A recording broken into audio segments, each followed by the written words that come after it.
What is up with these kids and their skinny shorts? We're adults, we have the technology, we have fading eyesight, and we use all the screen. Today we have an impressive slug sent to us by a viewer named Psycho Clown. The slug is called the Twister, and Mr. Clown used a mold made by Bullet Molds AS Company to create these little gems. The slug is a fragmenting hollow point which has 3 very large petals that all break off on impact, and each petal weighs about the same as a 9mm bullet. These things are a beast. We mounted the slug to a very short half-inch tall FS12 gas seal. A lot of people use these really tall target and field wads, which are normally used to hold birdshot. Those require you to trim off the shot cup. That takes time and effort, but the problem is you're using a wad designed for a 1-ounce payload of birdshot and not a super heavy slug. In the past, we experimented using the Ballistic Products BRP-12 and BW-12 gas seals, which are about 3/4 of an inch tall, and we had excellent results using those. Now, using a really short gas seal like that, that'll make for a more compact shell, giving us more capacity in the tube. Since the attached wads act as stabilizers to prevent the slug from tumbling as it's flying down range, is this gas seal long enough to do that? We'll be loading these into 2 3/4 inch holes, or 70mm, which were provided by Psycho Clown 2. Thank you, buddy. This is what the finished shell looks like. You can see that we have a really deep, aggressive roll crimp, thanks to Nick Ross's fantastic roll crimping tool. And for comparison, we have a Federal Field and Target load here. We're still using a full-length hole, and yes, we could have made them even shorter, but we wanted the smoothest transition as the slug travels down the chamber, through the forcing cone, and ultimately down the barrel. At least that's the theory. For these tests, we'll be using 27 grains of long shot. Is that the right powder load? Probably not, but it's a good starting point. Let's get out there and test these out.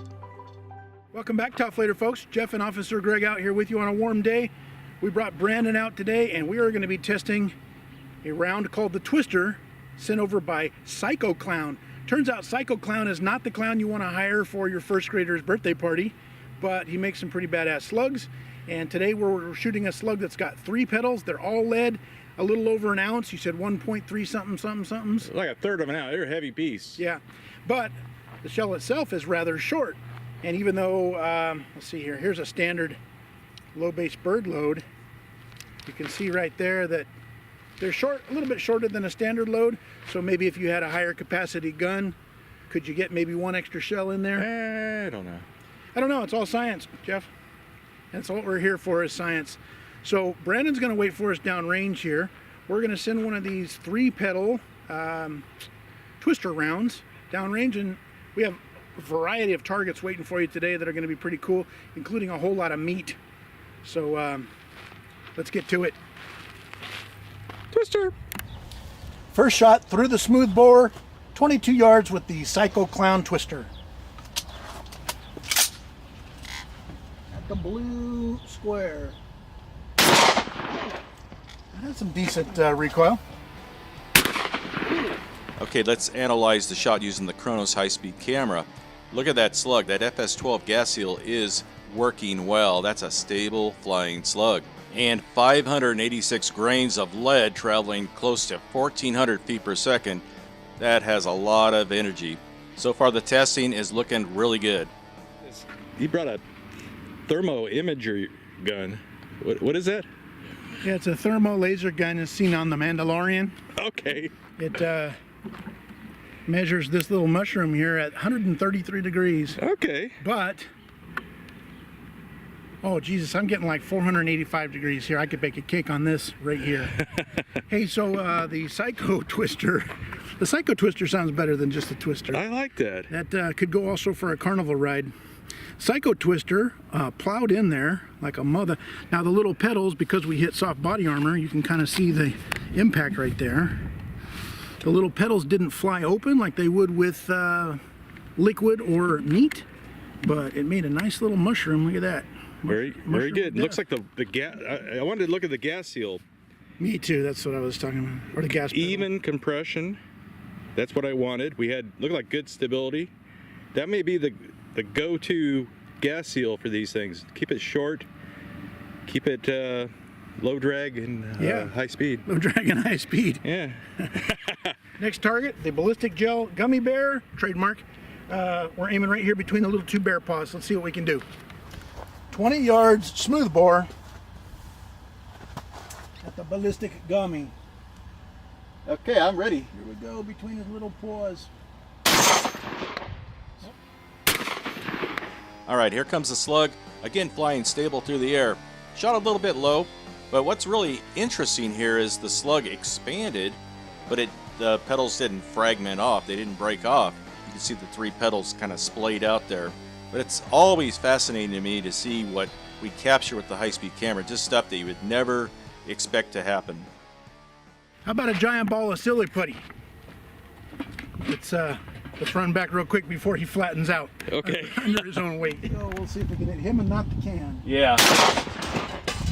Damn. Wow. I've actually got him. Look at that. Look at the pieces raining down. That's impressive. Yeah. Now when you shoot a block of silly putty with, let's say, a .22 long rifle bullet, it'll slide through the silly putty like a needle through butter. But boy, did this twister slug deliver a lot of energy and just vaporize our poor little block of silly putty. There was silly putty dust everywhere. I was kind of surprised to hit that one and not the bucket, but plowed into his, you said his right eye? The right side eye. Yeah. But check this out. If we can kind of fold this back, you kind of get an idea. Maybe not. It's already gluing itself together. The whole top folded over, flapped open, went on impact, and flower petaled out. You can kind of see the channel right down through the center. Yeah, that's impressive. And look at the bucket. We really kicked the bucket. That was already, it was bent but not torn. That's No, it was pretty flat. Yeah. It was pretty flat. Mamma mia, that's a one big piece of meat. And I'm actually talking about the pork shoulder here.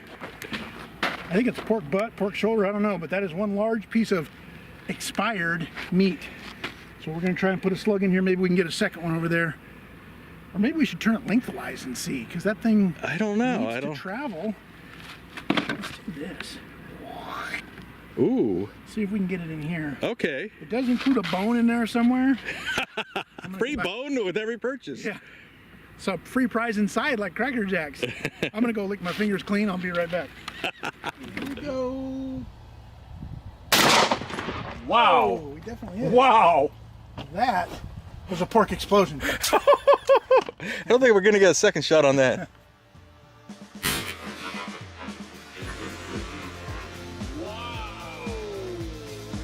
What an absolute surprise. We did not expect this amount of destruction from this slug. This may be one of the most brutal slugs we've ever tested. And whatever you hit with this thing, it is not going to walk very far before it drops on the ground. I was pretty impressed with the Gatekeeper slug that we posted about 1.5 years ago.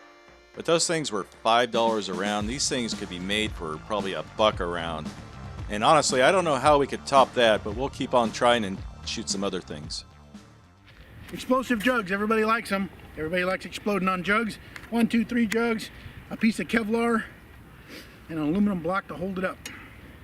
So we're hoping to expand one of those rounds, have it break apart, and be able to catch its little petals in this loose piece of Kevlar. So. 1474. Ooh, that was 100 feet hotter than the last one. Yeah. Now we see evidence of it fragmenting, multiple holes in that last jug. Whatever you're going to hit with this is going to bleed out really fast. We were able to recover one of the petals in this shot, and here it is. It weighs about 118 grains, or again, about the weight of a 9mm bullet. Okay, we are at 40 yards, 36.5 meters. We're going to try it through a smooth bore, see if we can hit that jug down there, and then we're going to try rifle and see if we can't determine some accuracy on these things. Okay, I'm ready. All right, here we go. I'll be damned. Oh, wow. First time. Maybe they're just a 40-yard round. I think that's it. I'll be damned. Oh, wow. We could see the slug dragging a shockwave across the ground, so we're still supersonic by the time we hit 40 yards.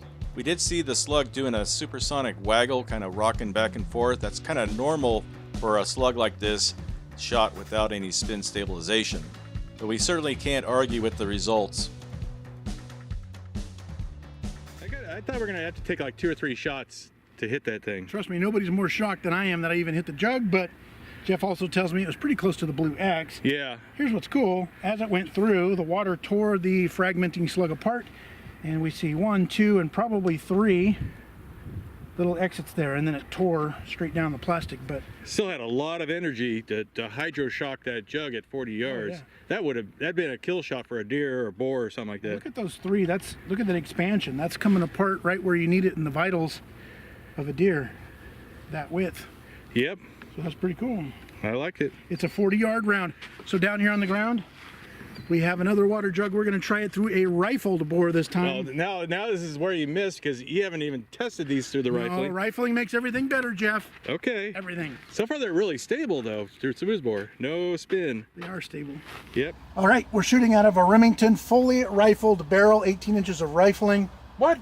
Yeah. Well, since when did shotguns have rifling? Well, that makes them a rifle. So what we're going to do, this is called the twister, so we're going to twist the hell out of it and send it down there at 40 yards lasered. And we haven't even taken any test shots with this thing, so No. I expect him to miss it. That's my No prediction. test shots, and we've got open peep sights, so probably less accurate sights. Let's give it a try. Yeah, this is very optimistic here. Optimistical.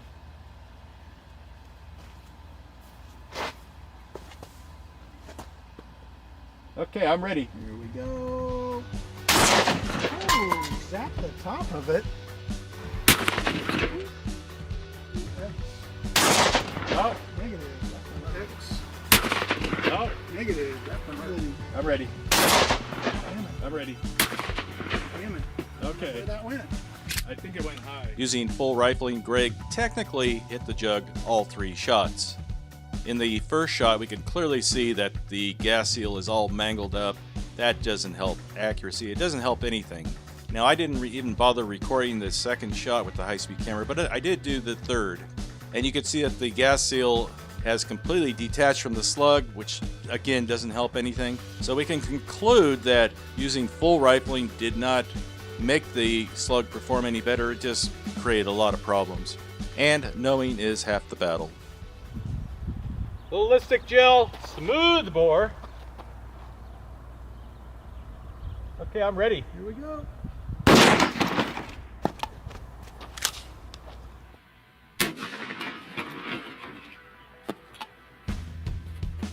Now, in case you were not already impressed with the devastating power of this slug, this gel test definitely seals the deal.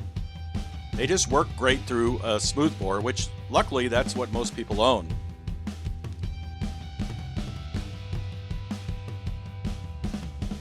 Okay, let's watch it one more time. Anyway, I hope you enjoyed the video. If you can, please rate the video, thumb up, thumb down. We try to be informative, educational, and bring you a little bit of entertainment, all without wearing animal costumes, believe it or not.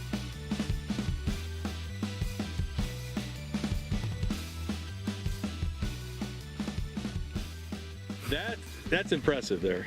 So yeah, the round hit lower than I expected. I was trying to aim for the center of this block. However, we got 3 distinct wound channels, which is pretty cool. 1 petal still inside the block. 1 petal found out here on the table, and we lost the 3rd. And the base.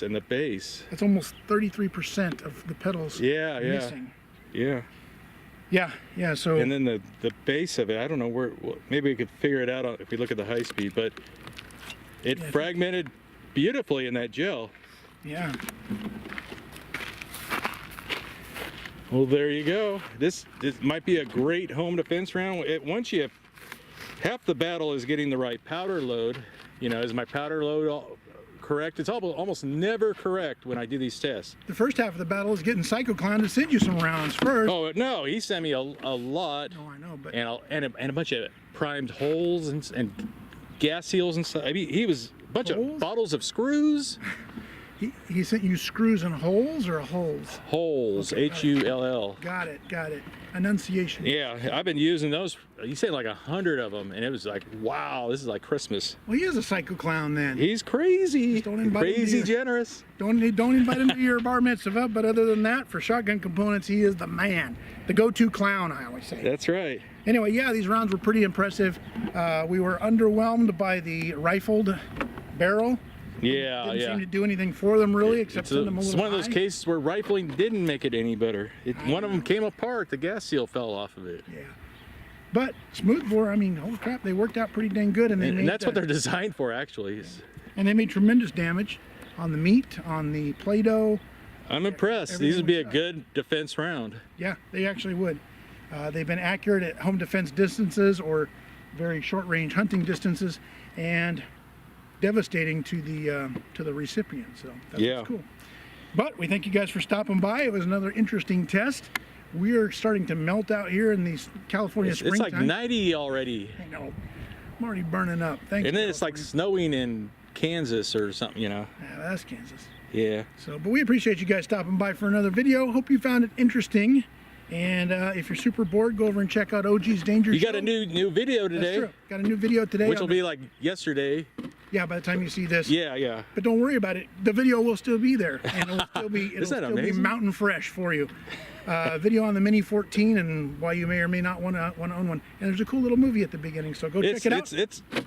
I can't believe his production value. He needs to work for Hollywood or something. Maybe we'll have Jeff go put a link in the description, and I'll send you over there, take a look. So we both appreciate you for stopping by, and until the next video, you guys stay safe out there.